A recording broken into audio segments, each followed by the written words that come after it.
Good morning, everyone. Welcome back. This is Hocking Valley Community Hospital, and we are still doing our 55 Ways to Be a Better Me. Today, you'll notice I'm masked. I have a guest with me today. This is Carmel Victor, and she's going to be working in our office for a while. So we're going to be kind of masked up. Katy is back with us today. This will be her third visit with us to help us kind of learn ways to get healthy and happy. And today, I know she has an interesting topic to talk with us about. So, Katy, I'm going to let you just step right in. Thank you, Latricia. It's great to be back. And, last month we talked about the different habits of health that kind of help project us towards optimal health. And today I would like to focus on one of those being weight management. Weight management is really just one healthy habit, but it is the habit that tends to propel people to make change.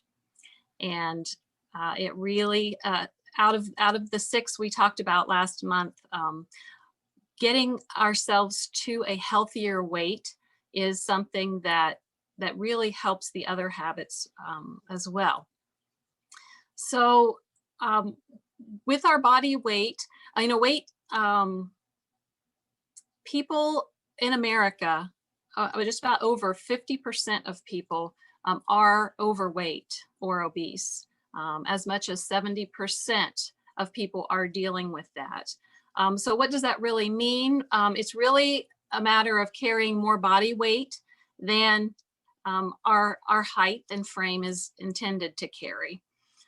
So, we can measure that by looking at what's called a body mass index. So that's your height in relation to your weight, and that can help guide us. Also doing an abdominal measurement and comparing those measurements, which is different for female and male. That's something that your healthcare provider can definitely help give you some goals. What we know is that if we are overweight or obese, just losing about 10% of our body weight definitely helps decrease our risk for disease. Not to mention helps our blood sugar and just the way we feel overall.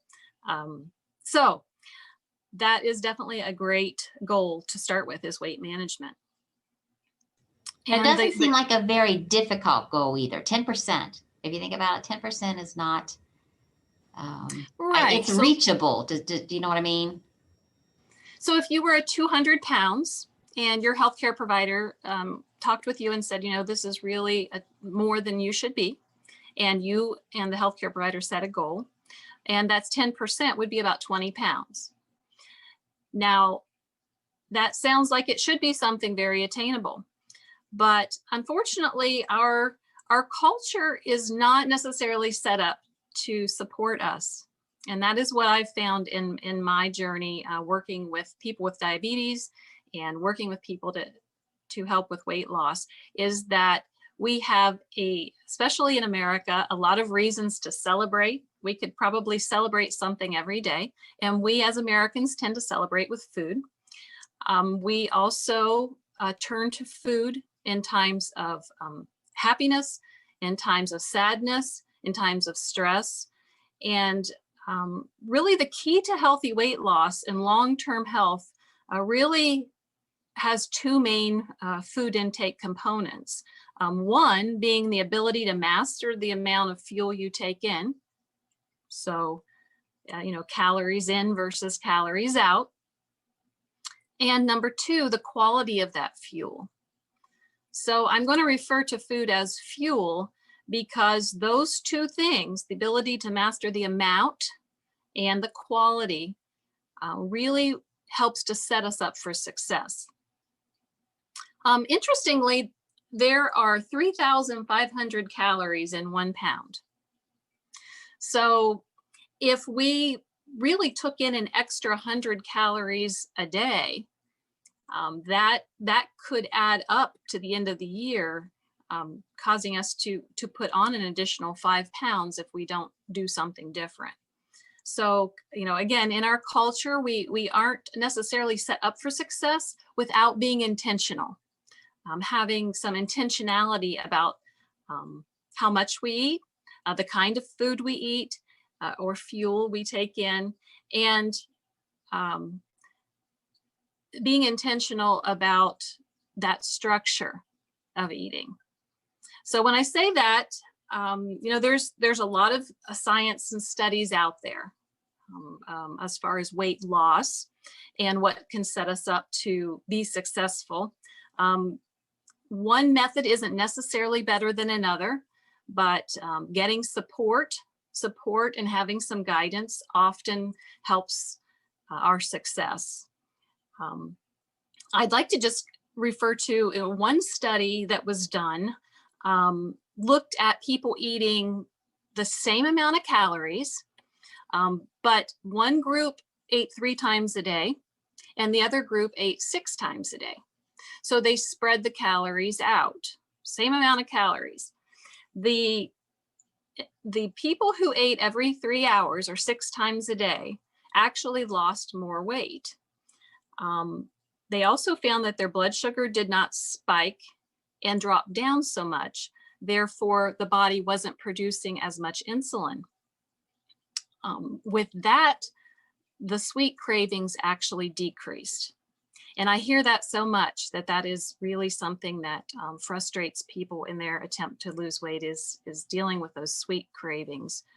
So that was an interesting study to me, that just by spreading our calories out, smaller amounts over 6 times a day versus 3 can be very helpful. Also, when the body produces less insulin, you're less likely to convert the dietary calories into body fat. You're more likely to use them. Your metabolism is a little higher and your body is using it rather than storing it. So that's some interesting thought.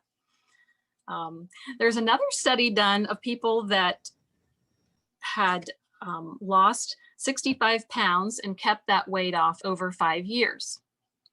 Now, in reality, they say that 85% of people who go on a diet without behavioral support don't tend to succeed.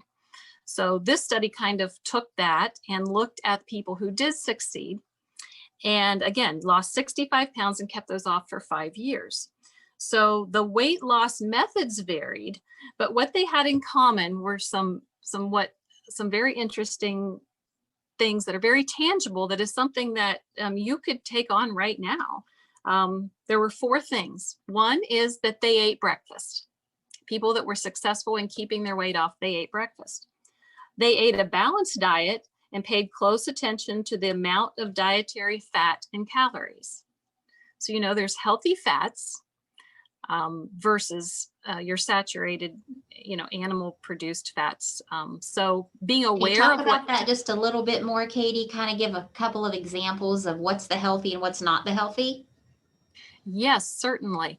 Healthy fats, of course, too many of those are still going to add weight, but healthy fats help our brain function and just really our body absorbs and uses so much better. So when we think about healthy fats, those come in the way of we look at some of our seafood, especially the omega-3 fatty acids. Those really are much healthier than, say, some of the saturated fats that we find in animals such as of beef and even chicken. Although those are good protein sources, we want to maybe limit beef, especially to once a week. The recommendation is really eating more seafood as much as twice a week. Really? Salmon especially has one of the highest amount of omega-3 fatty acids. So good brain food and just a really good fat for our body. Eating seafood in general twice a week helps to reduce disease, especially heart disease, greatly. So I'll just give you that. But in our everyday, some of the other ways we can add healthy fats is with maybe olives or using olive oil. Canola oil is also good. I was going to ask Um, about that. So the olive oil part of that, cooking or frying and that, I'm sure there's a limit of that too. Is there like a max of how much you should have of olive oil? Because, if you're cooking in it, it's getting in the food and you're intaking. So right, right. So is there a um, max to that, or can you get too much olive oil or too much? yeah, yeah. And in general, too much of anything is not a good thing. So you know, fortunately, we have food labels and they give you guides on the food labels as how much is a serving. And that equates to maybe how many calories are in that serving or how much fat is in that serving. So we should strive to be on the conservative side of any of these fats we use. Um, as far also the use for them, canola oil is better if we are going to fry something that's going to have a higher heat. Um, Whereas olive oil is great if I really prefer to add olive oil into a food after it's cooked, or pour over a salad and get it that way rather than heating it, because the component of it can be changed. So there's more information that people can read in regards to how to use olive oil and how to use canola oil. And then we can get into some technical terms with monounsaturated and polyunsaturated. That the mono being probably healthier for us because it can help lower our own cholesterol, versus the polyunsaturated, which really keeps it just neutral so that you aren't adding extra problems or taking away. So that gets into kind of a higher level of reading. But in general, if we keep in mind that our seafood is a great source of healthy fats, using olive oil or canola oil in our cooking. Also, our nuts, eating nuts is a good, walnuts, and almonds and pecans. A kind of a side note, peanuts actually can contribute to some inflammation. And we're going to be talking about that later in the year, of foods that contribute to inflammation, because that's a huge deal. But as for today, those are just several choices of good ways to add into your meals, some healthy fats. So again, the people with success paid close attention to the amount and type of dietary fat and calories. They also increased their physical activity quite a bit.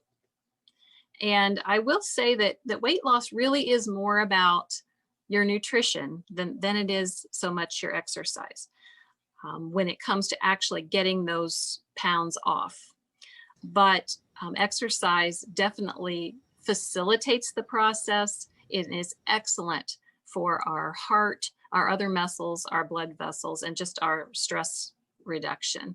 So we should be increasing exercise, and we'll be touching on that on another month as well, as far as getting into a healthy exercise mode, and it can contribute to your weight loss.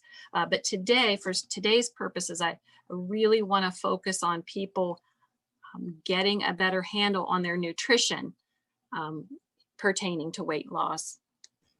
That's actually encouraging, because I know I think, I don't know, just for me personally, when I guess just growing up and all of my life, you've just always heard, in order to lose weight, you got to work harder, you got to exercise, you got to run, you got to do this, you got to do that. And eating was always about being healthy. It wasn't really losing weight. It was, I don't know. I just, in my mind, said it was always, in order to lose weight, you had to work at it. So it's encouraging to hear there is a different structure, maybe perhaps to. Isn't it though? And I think it's especially been encouraging for people who have mobility issues and have trouble really doing what they perceive as exercise, Yes, that we that's can hopeful. make a difference. There is hope to help people reduce their weight with moderate motion, but really focusing on nutrition. And then the fourth thing of that was a pattern of success in people being able to maintain their weight is that they did check their weight regularly, not obsessively, but they were aware. They didn't go into a zone of denial. So just to kind of review, people who were successful with keeping at least 65 pounds off for 5 years or more, they ate breakfast, they ate a balanced diet, paying close attention to the amount of dietary fat and calories. They increased their physical activity quite a bit, and they monitored their weight regularly. So I think what we're looking at here is discipline versus deprivation. And when we look at it that way, it's exciting. And as I touched on in January, when you think about what you're wanting to create, what are you wanting to work towards versus get rid of, that's a very positive way of looking at it, where you're creating and you aren't depriving yourself. I did have a couple things I wanted to suggest, some action steps for right now in setting yourself up for success, regardless of the method that you choose to use for weight loss. Look at your own home kitchen environment. We aren't eating out as much right now. Some people may be doing takeout, and that is something maybe we'll touch on in the future as well this year. But if we're cooking more at home, then setting ourselves up for success in the kitchen. I don't know. I know for yourself, do you pay much attention to what's around in your kitchen or things that might trigger you in your own kitchen, Latricia? I do. But remember, I've always told you before, I'm vegetarian. So I've kind of always been that person that's a little more healthy, organic focused, raise my garden, do as much natural kind of stuff as I can. Now, mind you, I live with hunters. They always have. They've always hunted. We've done the whole butcher thing. I'm able to stand there and cook that stuff. But I am the person that's more, I don't know, making sure we have the olive oil, the canola oil, the vegetables, the avocados, I think I am. I'm not a preservative person. I don't like a bunch of preservatives in my food. If I can't make the dressing or something myself, I mean, not that I don't use it, and it isn't there because my husband cooks as well, and he's not inclined to sit there and get out a recipe book and, craft his own olive oil, vinaigrette, etc.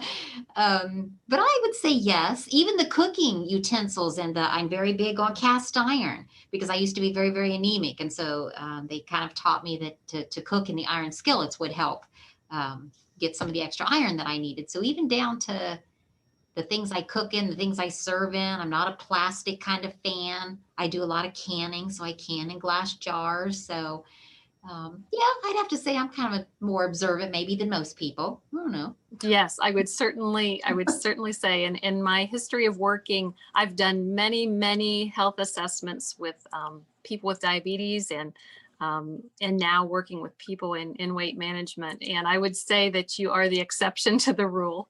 So let's just say, if we're somebody that is thinking that they want to get some weight off, where do we start here with this goal? Because we'll be touching on this throughout 2021 with this program. I would say, let's look at your kitchen and what is supporting you. You had some great hints there, but even so basic as to looking at the pantry, what's in your pantry, and starting to weed out things that have full fat and things that just aren't serving you. If you have snack chips, things that are higher fat, the extras, because if we're thinking about even the possibility of eating smaller amounts more often, we want to make those quality. Remember, what I started with was the amount of fuel you take in and the quality of that food. So starting to weed out unhealthy snack items in your pantry, in your refrigerator, maybe things that are full fat, like I used to call it red cap milk. And that's a full fat milk. Being from an animal, we can get a great calcium and protein benefit with less fat in our milk. So looking at more 2% or 1%, and maybe weaning yourself down from that red cap milk. Also clearing out your freezer. And if you have a lot of deep fried snack items or things that, again, the higher fat, higher calorie type items, starting to clear those out and looking at things that aren't in your best interest if our goal is to start to work on getting to a healthy weight. Some tangible things as far as eating, I'll just throw this out there. Going to more of a 9-inch plate versus some of the large dinner plates. Or I know people that still use like TV trays that are pretty huge. But going to a smaller plate, there has been a study also that suggests that colored plates help us feel like we have more food on our plate. So that's something to think about. And also getting used to drinking water at mealtime. And when you put one serving of your food on your plate, eat that slower and drink water. And if you finish your first servings and you still feel a little bit hungry, keep sipping on water and see if that you don't feel more full after about 20 minutes. One last suggestion is I really encourage people to eat at the table, but maybe keep their food in the kitchen so that they serve their plate up in the kitchen and then to sit down at the table and take your time to eat that and drink water. That may be rough in the beginning, but that can become a healthy habit. You just do that over and over again, and it becomes more of a healthy habit. If after 20 minutes you're still feeling, super hungry, then maybe go and take a small amount to satisfy that craving. I will say that when we're discussing food, and I'll end on this, that the way we are eating to reduce weight is different from transitioning to eating well and maintaining weight. So when we think about starting a plan for weight management to lose weight, we are going to need to make some sacrifices. We are going to need to get our mindset right that we are going to be disciplined to create a plan and stick to it. It's like a fundamental goal. We want to get our weight to a certain amount. So our secondary choices that are going to help us accomplish that goal in weight loss is going to be more disciplined. And we are going to have some sacrifices, but again, it's discipline versus deprivation. It's what we're creating. Versus, say we back to our 10%, we get those 20 pounds off, then we're going to transition more into healthy eating and maintaining that weight. Healthy eating may allow us to start taking in a little more calories because we may feel good enough to be burning more calories. And that's the joy I really have with health coaching, Latricia, is that we set that plan up to get the weight off, and then we transition into healthy eating, but maintaining that weight loss, because that's what's going to help us with long-term success and working towards optimal health. I love it. Everything you've shared today has been awesome. I love the part about that. What was the word you used again? Not deprivation, but discipline. Discipline. So not depriving ourselves, just being more in control. And I guess if we're not in control of our own life, someone else is. So I love how you said, I love that theme. And then the part about the coming back around the table, get your food in the kitchen, go sit down, because it is more beneficial. I mean, just your family time, being able to talk about the day while you're sitting there eating. And you think about that Thanksgiving time, we're all around the table and all this food is all over everywhere and it's mindless eating. We just sit there and graze for hours, it seems like. So being disciplined about, yes, go to the kitchen, get your food and then go sit down. I love that. And you and I were chatting earlier. I think next month you're maybe going to take us on a grocery shopping trip, possibly to teach us how to be more aware of what we need to think about when we are at Kroger's or we're at Walmart shopping, wherever we go, and maybe some different options and alternatives there too. So thank Yeah, I'm you. looking forward to that in April, getting our mindset right before we go to the grocery, and then just some ideas once we get in there. Yes, love it. Looking forward to it. Well, anything else you'd like to add? This has been really good today. I really enjoyed this one very much. I So just want to encourage people, Latricia, that weight management is an important part of the quality of our life, and that it's never too late to begin.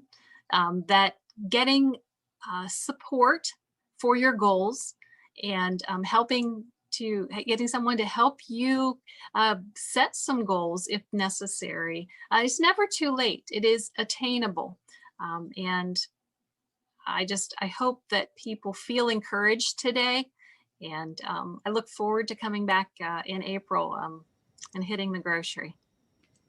well, thank you again. We look forward to it as well. And again, this has been Katy Kudlapur. And so she'll be back with us again next month. Thank you so much.